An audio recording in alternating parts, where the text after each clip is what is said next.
Now we're making chocolate. Pure. No. Yes! DIY rin siya guys. We have condensed milk. So by the way, ang atong cocoa powder or ang atong tablia since kahit pa man siya, as you can see kaganina sa cellophane. So amo sa siyang gipamelt.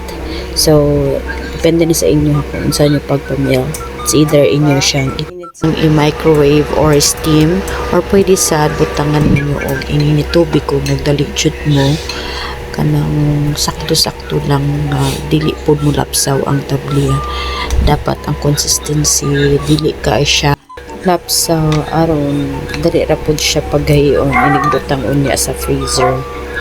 So since nagbutang naman tag condensed milk, and as you can see nagtansya-tansya ra ko, murag 1/4 siguro na sa condensed milk ang among nabutang kay gamay ra biya ang cocoa powder di man kay daghan. Mag-isip kayo may ganahanan ng tamis kaayo, pero ganahan kayo magtamis pwede ra sa inyo daghanan, depende na sa inyo Yes guys, tansya-tansya ra gyud ta diring dapita. Kaw ra jud magbuot anak kay karaman sa imo kaon. And by the way, while nagsigog butong condensed milk sa cocoa powder, si Jowa sa nagsigig pugduktok sa peanut. Murag yung gipahimong taning peanut ba? Murag na din siya kasugo sa ako. Oh no! Hindi na nang giinog ang condensed milk guys, kay igo na daw kita isa daw guys, tanan na ina na sige ko kay pagtanto di ay nasang butangan. What? Ganina di ay guys, pag-complete na ako niya o kanang mani sa tindahan, pagbalik niya nagyayaw na siya kay mahal daw kayo ang peanut or ang mani. Ang putos kamera guys, tanan ya nada kay himo na ay negosyo pa ka o kay may profit, di ba?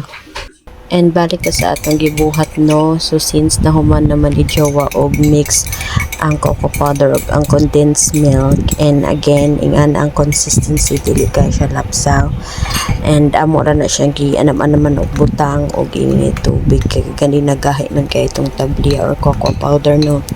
So diha ang time iyan na sa gibutang ang peanut kay okay naman siya.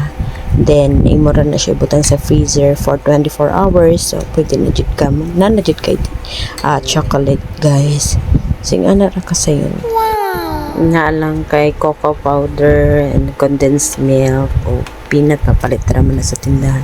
Pero may kanang cocoa powder kami ra sa naghimo ana. And yes, as you can see, iyan na sa gidungan guys. Kaya di man guys siya hinamis. Ito iyan na itong gitinaman ganina niya. Tabangan pa siguro siya. Pero last na jud na siya. So after anong uka, iya pa na tilawag otro. And then after ano, pwede na naman siya ingat to sa freezer. So that's it. And oh guys, na siya iban. Maunhan dyan kawa ka video pa na iba na siya. Nga na siya kalam, di ba? Talamay bita pa siya. And after 24 hours, muna first time na akong tilaw guys. By the way, ang nakaunag tilaw na ako kuya siguro to. And lami man siya guys. So if ever na may tablia, if ganahan mo chocolate, so pwede na jud kayo maghimuan. Very affordable. So that's it for today guys. Thank you so much for watching. Bye bye.